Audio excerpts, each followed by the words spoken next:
Ano yung mata nyo dati ay? Yung magasi ang... Nung unang punta nyo dito.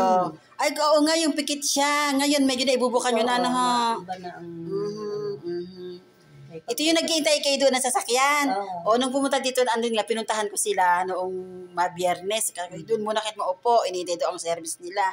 Pikit na pikit pa talaga. Kita ko nga. Malaki na ang pagbabago. Malaki na ang pinag-iba talaga. Nakamulat na ano ho. Salamat naman at Kailan pa ho nagkaganyan yan? nung mamatay lang ang mister ko, May ilang buwan ako siguro. baka mga may 5 na. 5 buwan o 6, ganon.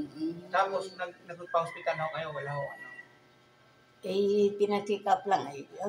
Alam mo naman sa doktor, baka papalik-balik ka pa. Kaya sabi na nga yung mga apo at anak, gagawa natin ng paraan. Kasi baka naman halik na tatagal lang matanda lalong mangungusimisyon niya. Sino ang turo sa inyo rito ho? Yun hong aking apong lagi nagpapagamot ba sila dito, yung mga lalaki. Natiga kampo ba yun? Ilang hipo ko na ho yan? Ilang hipo? Pantatlo na ho. Tatlo pero ang laki ng pinagbago.